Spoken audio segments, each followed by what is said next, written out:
আসসালামু আলাইকুম ওয়া রাহমাতুল্লাহি ওয়া বারাকাতুহু।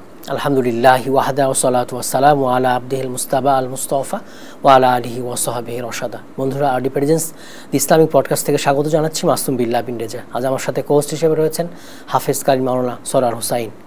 আসসালামু আলাইকুম ওয়া রাহমাতুল্লাহ। ওয়া আলাইকুম আসসালাম ওয়া রাহমাতুল্লাহি ওয়া বারাকাতুহু। শাই কেমন আছেন শাব্বির? আলহামদুলিল্লাহ, আপনি ভালো আছেন? আলহামদুলিল্লাহ, আমি ভালো আছি। আজ আমরা যে বিষয় নিয়ে কথা বলবো, পারিবারিক দ্বন্দ্ব সমাধান কোথায়। শুরুতে যেটা নিয়ে কথা বলবো, বাবা মার হক, অধিকার, রাইটস, এই বিষয়টা নিয়ে। ইন্নাল হামদুলিল্লাহ ওয়াসসালাতু ওয়াসসালামু আলা মান লা নাবিয়্যা বা'দা। পারিবারিক দ্বন্দ্বের মধ্যে যে কোলাহল, এর মধ্যে মা বাবার ভূমিকা তো অবশ্যই আছে। সেই মা বাবার হক সম্পর্কে আপনি জানতে চেয়েছেন। জি। আমরা যদি প্রথমে বলি যে আল্লাহ সুবহানাহু ওয়া তাআলা নিজের হক এবং বান্দার হক দুটোকে দুই ভাগে ভাগ করেছেন। একটা হলো হকুল্লাহ, আরেকটা হচ্ছে হকুল ইবাদ। যে হকুল্লাহ কথা বলতে গিয়ে আল্লাহ সুবহানাহু ওয়া তাআলা পাশাপাশি হকুল ইবাদের কথা বলেছেন।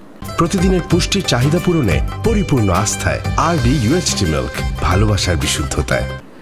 সূরা নিসার মধ্যে ৩৬ নম্বর আয়াত আল্লাহ তাআলা বলছেন, ওয়াবুদুল্লাহ ওয়া লা তুশরিকু বিহি শাইআন ওয়া বিল ওয়ালিদাইনি ইহসানা।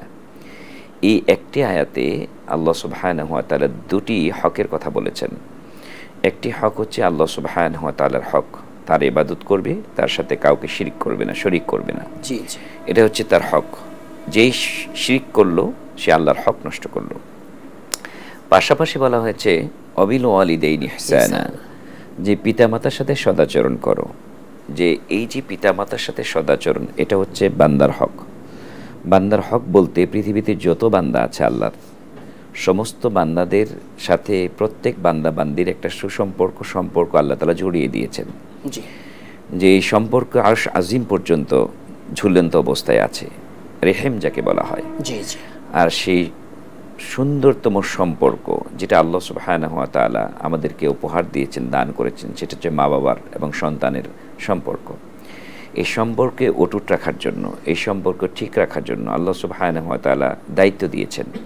যেমনি দায়িত্ব দিয়েছেন মা বাবাকে, আবার ঠিক পক্ষান্তরে সন্তানদের উপরও আল্লাহ তাআলা দায়িত্ব দিয়ে দিয়েছেন। এবং সেই দায়িত্বের কথা বলতে গিয়ে আল্লাহ সুবহানাহু ওয়া তাআলা সূরা বনী ইসরাঈলের আল্লাহ তাআলা বলছেন, ওয়াকাযা রাব্বুকা আল্লা তা'বুদু ইল্লা ইয়্যাহু ওয়া বিল ওয়ালিদাইনি ইহসানা। এখানেও প্রথমে আল্লাহ সুবহানাহু ওয়া তাআলার হকের ব্যাপারে আল্লাহ তাআলা বলছেন, নসিহা করছেন, ফয়সালা দিয়েছেন। ওয়াকাযা রাব্বুক, তোমাদের রব ফয়সালা দিচ্ছেন। কি ফয়সালা? যে আল্লা তা'বুদু ইল্লা ইয়্যাহু, যে একমাত্র আল্লাহ ছাড়া আর কারো ইবাদত করবে না। এর পরের ফয়সালা হচ্ছে অবিল ওয়ালিদাইনি ইহসানা, যে পিতামাতার সাথে সদাচরণ করো। তো এই পিতামাতার সাথে সদাচরণ, ভালো ব্যবহার, ভালো কিভাবে করব সেটাও আল্লাহ তাআলা, এবং কখন করতে হবে এটাও আল্লাহ তাআলা বলে দিলেন। আল্লাহ তাআলা বলছেন, ইম্মা ইয়াবলুগান্না ইনদাকাল কিবারা আহাদুহুমা আও কিলাহুমা, যে তোমার মা অথবা বাবা একজন বা উভয়জন যখন বার্ধক্যে পৌঁছে যায় তখন তাদের সাথে সদাচরণ করো। এর সাপোর্টে নবী মুহাম্মদ সাল্লাল্লাহু আলাইহি সাল্লাম একবার কথা বলতে গিয়ে বললেন, রাগিমা আনফু রাগিমা আনফু রাগিমা আনফু। তিনবার বললেন তাদের নাক ধুলাই মলিন হোক, তার নাক ধুলাই মলিন হোক, এরকম বদদোয়া করলেন।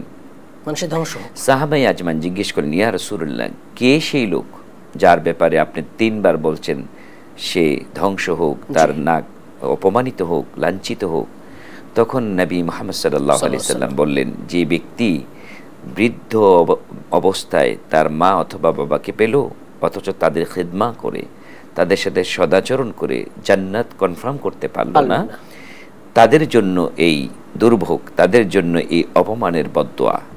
তাহলে আল্লাহ সুবহানাহু ওয়া তাআলা বলছেন যে ইম্মা ইয়াবলুগান্না ইনদাকাল কিবারা আহাদুহুমা আও কিলাহুমা, যখন তোমার মা অথবা বাবা একজন বা উভয়জন বৃদ্ধা হয়ে যায় তখন তাদের সাথে সদাচরণ করো। এখানে লক্ষণীয় বিষয় হচ্ছে যে সদাচরণ করতে হবে কখন, তাও বলে দিয়েছেন। মা বাবা যখন স্বাবলম্বী থাকে, শক্তি থাকে, সামর্থ্য থাকে, যুবক যুবতী থাকে, বিয়ের শুরুতে, তখন কিন্তু মা বাবাই সন্তানকে সদাচরণ উপহার দেয়, তাদের সাথে ভালো ব্যবহার করে, লালন পালন করে।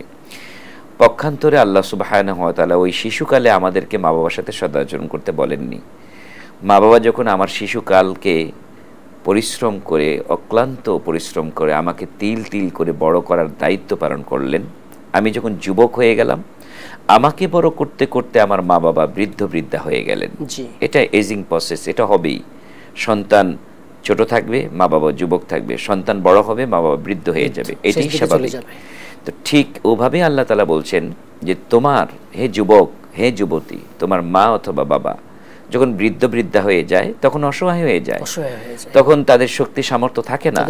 এটা একদম বাস্তব।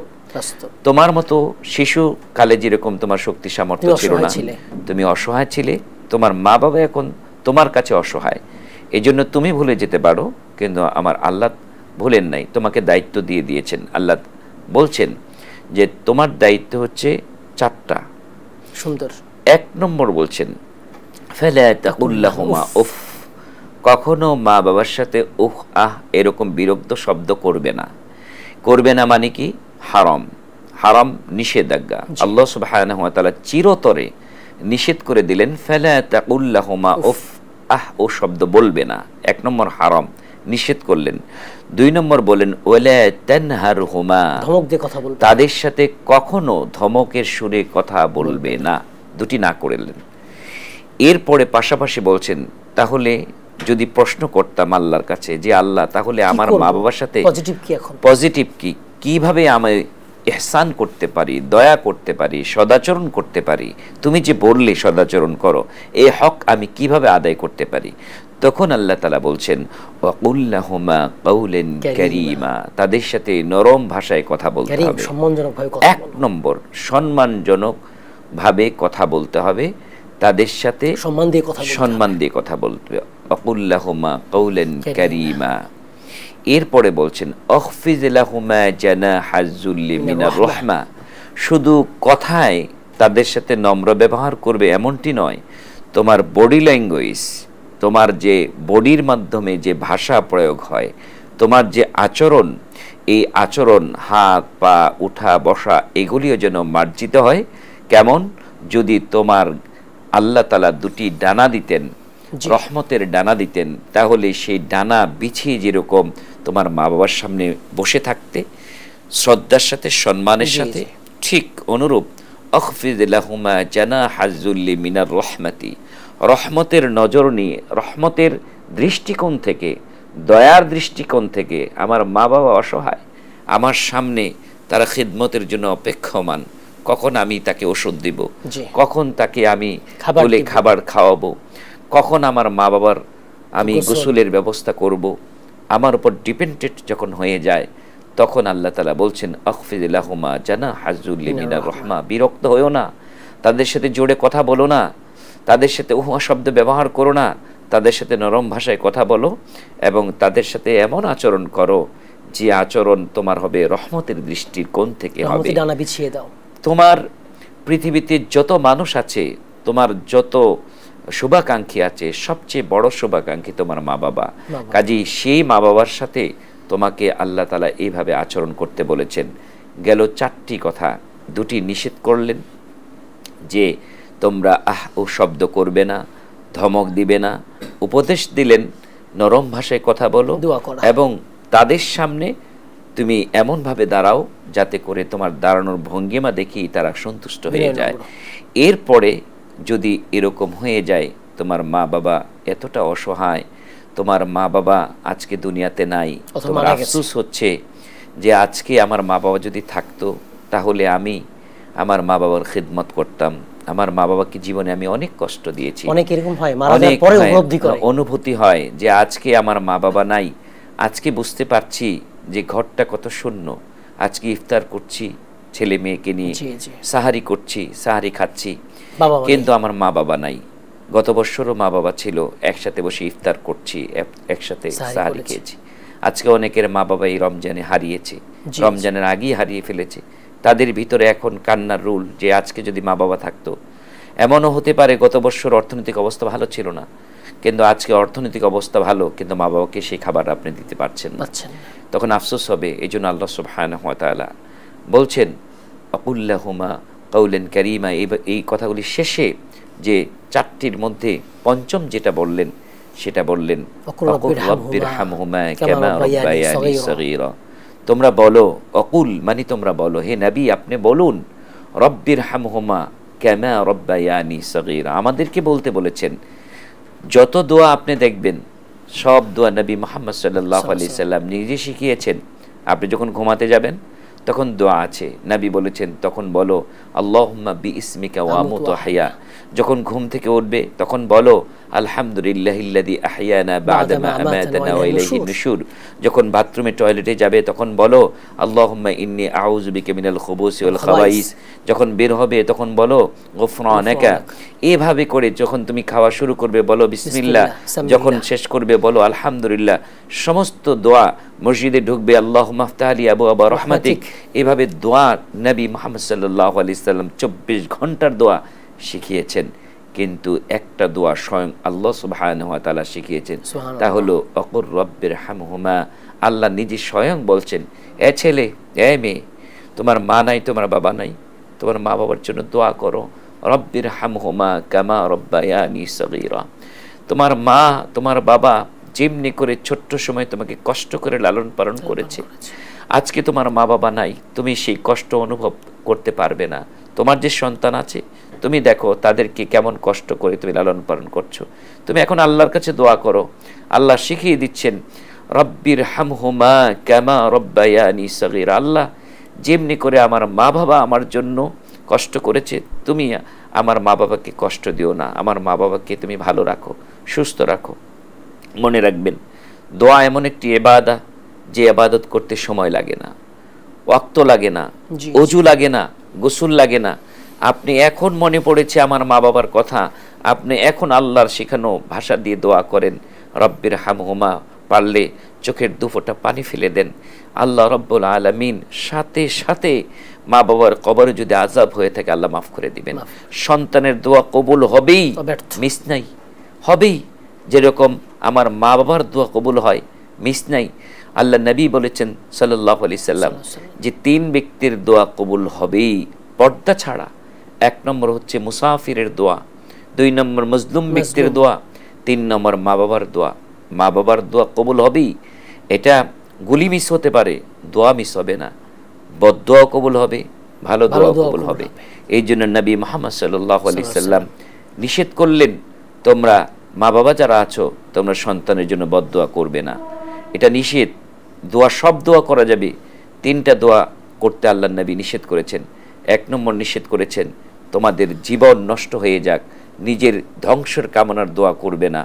তোমার অর্থ সম্পদ নষ্ট হয়ে যাক, এই অর্থ সম্পদ নষ্ট, এটা আমি দিয়েছি, আমি তোমার জীবন দিয়েছি, আমি তোমার সম্পদ দিয়েছি, এই 2টি আমানত, এটা তুমি নষ্ট করার দোয়া করো না। আরেকটা আমানত তোমাকে দিয়েছি, সেটা তোমার সন্তান সন্ততি। অনেক দম্পতি আছে জীবন পার হয়ে গেছে কিন্তু তাদের সন্তান আল্লাহ দেননি। তোমাকে যে সন্তান দিয়েছেন এটা আল্লাহ তাআলার পক্ষ থেকে বড় নিয়ামত।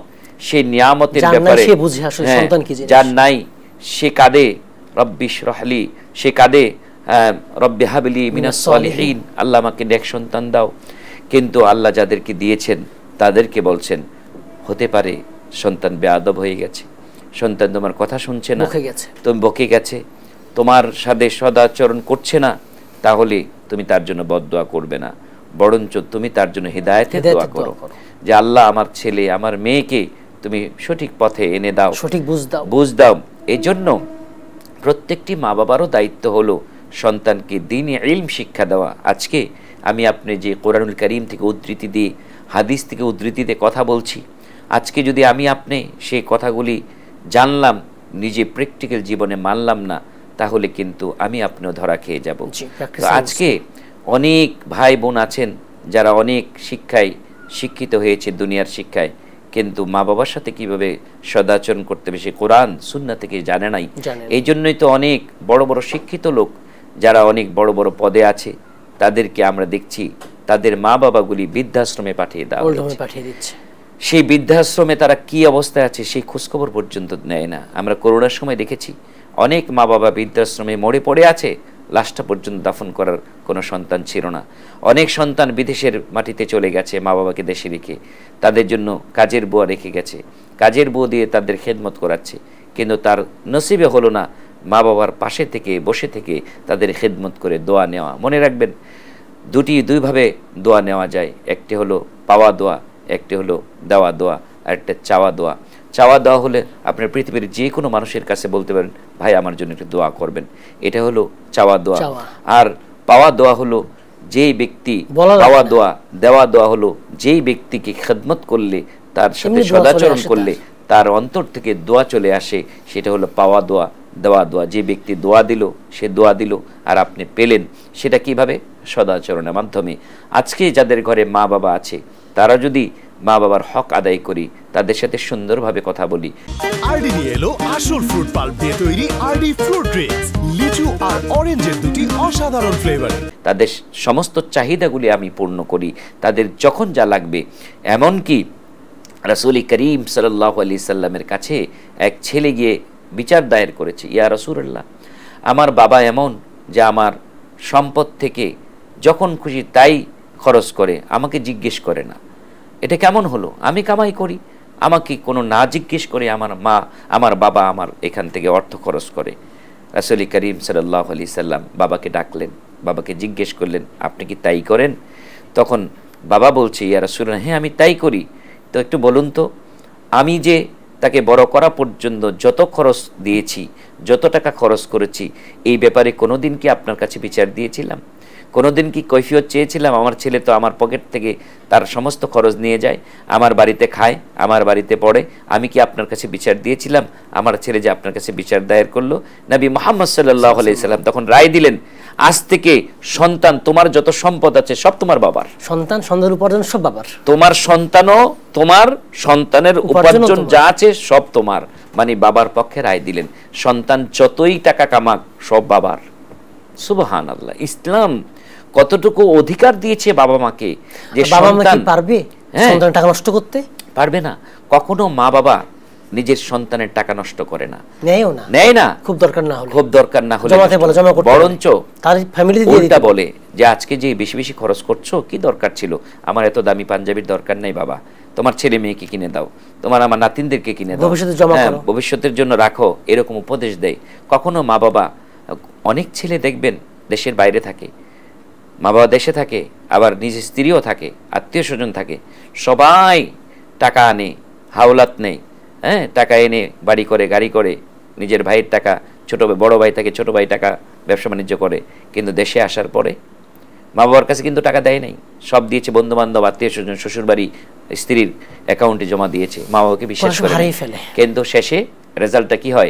সবাই প্রতারণা করে, শেষ পর্যন্ত সেই মা বাবার কোলেই ফেরত এসে আশ্রয় নেই। তারপরে মা বাবা কি করে? ওই এক টুকরা জমি যেটা ছিল শেষ, ওটাও বিক্রি করে সন্তানের হাতে তুলে দেয়, জেনে বাবা তোর তো সব শেষ, এই যে নিয়ে আমার জমিটি তোকে দিলাম। আল্লাহু আকবার। মানে মা বাবা দিতে চায় সারা জীবন। দুরকম বাবা আছে আমাদের সমাজে, পীর বাবা নামে কিছু ভণ্ড আছে, তারা শুধু নেয় আর নিজের বাবা শুধু দেয়। এই বাবার, দুই বাবার মধ্যে পার্থক্য অবশ্যই। একটা হলো নিজের বাবা, একটা হলো পীর বাবা, মানে পরের বাবা। পীরকে বাবা বলাও যাবে না। আর পীরকে কিসের বাবা বলেন আপনি? নিজের বাবা রেখে আপনি কাকে বাবা ডাকেন? কার কাছে যাচ্ছেন আপনি? কার কাছে যাচ্ছেন? ভুল পথ। হ্যাঁ, আপনি কি জানেন আপনি জান্নাতের জন্য যাচ্ছেন? হ্যাঁ, আপনি শায়েখের কাছে যান, ওস্তাদের কাছে যান, ইসলাম সম্পর্কে জানার জন্য, শেখার জন্য। কি শিখবেন? আপনি বাবা মার সাথে কি আচরণ সেটা শিখবেন। আপনি যে আচরণ করা বাবা মার দরকার সেটা আপনি পীর সাহেবের সামনে করছেন, হ্যাঁ করেন, কিন্তু সেটার চেয়ে বেশি উত্তম হলো আপনার বেশি যাদের দোয়া একদম হকদার, কবুল, যাদের দোয়া, পীর সাহেবের দোয়া কবুল হতেও পারে। আমি আলেম, আমার কাছে আপনি দোয়া চেয়েছেন, চাইতে পারেন, অসুবিধা নেই, কিন্তু আমি দোয়া করলে কবুল হতেও পারে, না হতে পারে, গ্যারান্টি আবেগও থাকবে না। জি, বাবা মার আবেগ সন্তানের কেমন আবেগ থাকবে না। আর মা বাবা যেই ভাবে দোয়া করে সেটা কখনো অন্য কেউ দোয়া করতে পারে না। আর সন্তান মা বাবার জন্য যেভাবে দোয়া করে অন্তর থেকে, এটা কোনো হুজুর জীবনে করতে পারবে না। আপনি সুন্দর বলছিলেন। এবার আমরা আরেকটা সাইডে যাই, সেটা হচ্ছে যে সন্তানের প্রতি তো বাবা মার দায়িত্ব কর্তব্য আছে, শুধু সন্তান পালন করবে বাবা মা করবে না তাহলে কিন্তু হবে না। চমৎকার একটি বিষয় বলেছেন। তো দেখেন, আমরা যদি এইভাবে চিন্তা করি যে আমি এখন বিবাহ করব, আমি বিবাহ করব কেন? শুধু কি জৈবিক চাহিদার জন্য? না, আমাকে টার্গেট রাখতে হবে, আমি যেই বিবাহ বন্ধনে আবদ্ধ হব, আমার জীবনসঙ্গী যিনি হবেন তিনি হবেন আমার ভবিষ্যৎ প্রজন্মের একজন ধারক বাহক। সেই ভবিষ্যৎ প্রজন্মের ধারক বাহককে আমি হব বাবা, আর যে আমার গৃহে আসবে সে হবে মা। তাহলে আমার ভবিষ্যৎ প্রজন্ম যদি চিন্তা করি, তাহলে বিয়ের আগে থেকেই, মা বাবার হওয়ার আগে থেকেই আমাকে সন্তানের হক আদায় করতে হবে। সেটা কি? আমার সন্তানের জন্য একটা ভালো মা নির্বাচন করা। সেই ভালো মা আমি কোথায় পাবো? সেই ভালো মা পাওয়ার জন্য নবী মুহাম্মদ সাল্লাল্লাহু আলাইহি সাল্লাম বলে দিয়েছেন যে তোমরা যখন যুবকরা বিয়ে করো, তোমাদের সামাজিক রেওয়াজ হলো তোমরা 4টা জিনিস দেখো। একটা দেখো কি সুন্দরী কিনা, মেয়েটি কিনা, তার সম্পদ আছে কিনা, তার বংশমর্যাদা আছে কিনা, তার দিনদারিত্ব আছে কিনা। কিন্তু আমি নবী মুহাম্মদ সাল্লাল্লাহু আলাইহি সাল্লাম বলবো তোমরা দিনদারিত্বকে প্রাধান্য দাও। তো দিনদারি আপনি বুঝবেন কিভাবে? তাও নবী মুহাম্মদ সাল্লাল্লাহু আলাইহি সাল্লাম বলে গেছেন যে একটা মেয়ের মধ্যে যে 4টা গুণ থাকে তাহলে সে দিনদার। হ্যাঁ, এটা বিয়ের আগে হবে 3টা আর বিয়ের পরে হবে 4টা। 1 নম্বর হচ্ছে যে 5 ওয়াক্ত সালাত আদায় করবে, 2 নম্বর রমজান মাসে সিয়াম পালন করবে, আর তার চরিত্রে হেফাজত করবে। চরিত্রে হেফাজত বলতে পর্দা টর্দা যা আছে চরিত্রে হেফাজতের মধ্যে আছে। কারণ আপনি সূরা আহজাবের আপনি যদি নূরের সে আয়াত পড়েন, কুলিল মুমিনিনা ইয়াগুদ্দু কুলিল মুমিনাতি ইয়াগুদ্দুনা মিন আবসারিহিন্না, হে নারীরা তোমাদের চক্ষু নিম্নগামী করে রাখো এবং ইহফাজু ফুরুজাহুন্না, এবং তাদের তোমার লজ্জাস্থানকে হেফাজত করো। আবার নেককার নারীদের ব্যাপারে আল্লাহ তাআলা বলছেন যে কানিতাতুন হাফিজাতুল লিল গায়বি মিম্মা হাফিজাল্লাহ, ওই সমস্ত নেককার নারী যারা তাদের চরিত্রকে স্বামীর অনুপস্থিতিতেই তাদের চরিত্রে হেফাজত করে, সংরক্ষণ করে। তাহলে আল্লাহ সুবহানাহু ওয়া তাআলা নবী মুহাম্মদ সাল্লাল্লাহু আলাইহি সাল্লামের নেককার দিনদার নারীর কয়েকটা বৈশিষ্ট্যের কথা বলেছেন। 1 নম্বর 5 ওয়াক্ত সালাত আদায় করবে, বাবার ঘরেই, স্বামীর ঘরে আসার আগেই বাবার ঘরে 5 ওয়াক্ত সালাত আদায় করেন। এটা আপনি খবর নেন। সে রমজান মাসে সিয়াম রাখছে কিনা, ভার্সিটিতে পড়ুক, ভার্সিটির দোহাই দিয়ে পরীক্ষার সামনে, এসএসসি পরীক্ষার সামনে দোহাই দিয়ে সিয়াম ভাঙে, হ্যাঁ, এটা হবে না। ওটা দিনদার মেয়ে না, ওটা দুনিয়ার লোভের জন্য, দুনিয়া কেরিয়ার করার জন্য সে দিনকে বিসর্জন দিয়েছে। ইসলামের কোনো বাধা না। আপনি যত শিক্ষিত হন কোনো বাধা নেই। আপনি শিখেন, সময় বাঁচবে, পড়াশোনার ক্ষেত্রে পরীক্ষার ভালো হবে। জি, পরীক্ষার ভালো হবে। আপনি যদি সিয়াম রাখেন, সিয়ামের মাধ্যমে আপনি যদি সালাত আদায় করেন, প্রভুর সাথে আপনি আপনার দিন বড় হয়ে যাবে। ফজরের সালাত যদি আপনি পড়েন, কোনো মেয়ে যদি ফজরের সালাত পড়ে তার দিন বড় হয়ে যায়। কোনো স্টুডেন্ট কোনো যদি ফজরের সালাত পড়ে তাহলে কিন্তু তার দিন বড় হয়ে যায়। হ্যাঁ, সেই 6টা থেকে 5টা থেকে দিন শুরু হয়ে যায় তার। আর ওই ফজরের পরে যে স্টাডি করে সেই স্টাডিটার মনোযোগ আরো বেশি আকৃষ্ট হয়, ধরে মাথায়। জি, কাজী আপনাকে এই কোয়ালিটির মেয়ে সন্ধান করতে হবে, নেককার। এটা হচ্ছে ভালো সন্তান আসবে না, ভালো মা ছাড়া সন্তান আশা করে না। আমার জানা মতে এমন, আমি নাম বলবো না, এমন একজন আছেন যার সন্তান হয়েছে আলহামদুলিল্লাহ মায়ের চেষ্টায়। খুব অল্প বয়সে সেই ছেলেটা মাত্র 4 বছরের মাথায়, 4.5 বছর বয়সে হাফেজ হয়ে গেছে। হ্যাঁ, তারপরে এটা সম্পূর্ণ তার মায়ের প্রচেষ্টা, এবং সে বুখারী মুসলিম এখন মুখস্থ করার চিন্তা ভাবনা করছে। আলহামদুলিল্লাহ, সেই মা বাবার জন্য আমি দোয়া করি, প্রাণ ভরে দোয়া করি যে বাবা এমন একটি তার সন্তানের মা সিলেক্ট করেছে, যে মা তার দায়িত্ব পালন করে এরকম একটা জাতি প্রজন্ম উপহার দিচ্ছেন। তারপরে যখন আপনি সন্তান ভূমিষ্ঠ হলো, ভূমিষ্ঠ হওয়ার সাথে সাথে আপনি কি করতে হবে? ওই কানের কাছে আজান দিতে হবে, আজানের শব্দগুলি শুনিয়ে দিতে হবে। ডান কাজে আজান, বাম কানে এরকম না। আপনি শুধু সালাতের মতো যে আজানটা আপনি সুউচ্চ স্বরে দেবেন এমনটি নয়। আপনার সন্তানকে আপনি কোলে নেবেন, আপনি কোলে নিয়ে, সে হোক অপবিত্র, আপনি কোলে নেবেন, কোলে নিয়ে আপনি শুধু তার শাহাদার বাক্যগুলি, কালিমার বাক্যগুলি তার কানের মধ্যে আস্তে আস্তে, হতে পারে হাসপাতালে বেডে থাকতে পারে, আপনি কোলে নিয়ে, নার্সের কোলে থাকতে পারে, আপনি কানের কাছে গিয়ে আল্লাহু আকবার এই কালিমার মানে এই আজানের বাক্যগুলি আপনি শুনিয়ে দিবেন। হয়ে গেল। তারপরে আপনার যখন 7 দিন চলে গেল, 7ম দিনে সুন্দর একটি নাম করবেন, আকিকা দিবেন, আকিকা মাথা মুন্ডন করবেন, মাথা মুন্ডন চুলগুলি ওজন করে তার রূপার সমপরিমাণ সদকা করে দিবেন। এভাবে করে সুন্দর একটি নাম সিলেক্ট করে আল্লাহ সুবহানাহু ওয়া তাআলার কাছে 2টি নাম খুব প্রিয়, আব্দুল্লাহ এবং আব্দুর রহমান, এর ধরনের নাম রাখতে পারেন। এই যদি 4টা ছেলের নাম আপনি আব্দুল্লাহ রাখতে পারেন, আব্দুল্লাহ প্রথম, আব্দুল্লাহ দ্বিতীয়, আব্দুল্লাহ এ রাখতে পারেন। তারপরে আপনার নামের সাথে আপনার নামটা জুড়ে দিবেন, ইবনে যোগ করে আপনি রাখতে পারেন। এইভাবে করে আপনি হক আদায় করলেন। তারপরে সন্তান যখন 7 বছর বয়স হয়, 7 বছর আগেই তাকে সালাতের নিয়ম কানুনগুলি তাকে শেখাতে হবে, এবং সাথে সাথে নামাজ সালাতের মাধ্যমে আপনার সাথে রেখে রেখে তারপরে আমরা দেখি অনেক ছোট ছোট বাচ্চা মসজিদে নিয়ে যাচ্ছে যে প্রসব করে দেয়। হ্যাঁ, কিন্তু যাদের বয়স 7 বছর তাদেরকে মসজিদে নিয়ে, তাদেরকে গেম দিয়ে বাসায় ছেড়ে দেওয়া হয়েছে। মানে ছোট্ট বাচ্চা যাকে আনা দরকার, যেই বয়সে মসজিদে আনা দরকার সেই বয়সে আপনি যতক্ষণ মসজিদে ততক্ষণ কিন্তু সে গেম খেলবে না, ততক্ষণ কিন্তু আপনি সলাতের মধ্যেই থাকবে। আপনি তাকে আনবেন মসজিদে, মায়েরা যদি মসজিদের ব্যবস্থা থাকে জুমার দিনে ওই ছোট ছোট বাচ্চাদেরকে মেয়েদেরকে নিয়ে যাবেন, প্যাম্পাস পরে নিয়ে আসতে হবে, মসজিদ নাপাকি না হয়। আমি নিরসিত জি, কারণ রাসূল করিম সাল্লাল্লাহু আলাইহি সাল্লামের যুগে নারীরা ছোট বাচ্চাদেরকে নিয়ে আসতেন, যে বাচ্চার কান্না শুনে রাসূল করিম সাল্লাল্লাহু আলাইহি সাল্লাম সালাতকে সংক্ষিপ্ত করেছিলেন। তো কাজী আপনার সন্তানের দায়িত্ব হলো আপনাকে ওই যে আজান, তারপরে আকিকা, তারপরে সুন্দর একটি নাম, তারপরে তাহকিন করাতে হবে, তাহানিক করাতে হবে, যে একটা বুজুর্গ, মানে বুজুর্গ বলতে আপনার ভালো মানুষ, ভালো আলেম, বা আপনার হতে পারে আপনার শ্বশুর ভালো আলেম, আপনার ভাই ভালো আলেম, মানে যাকে আপনি ইমাম সাহেব আছেন তাকওয়াবান ব্যক্তিকে নিয়ে তাকে একটু মিষ্টি মুখ, তার খেজুর চিবিয়ে দিয়ে তার একটু মুখে দিয়ে দেওয়া, এটা একটা সুন্নাহ, বরকতের জন্য দোয়া করতে। তো 7 বছর বয়সে আপনি সালাতের প্রশিক্ষণ, এবং 10 বছর যখন হয়ে যাবে তখন অবশ্যই সালাতের জন্য তাকে শাসন করতে হবে।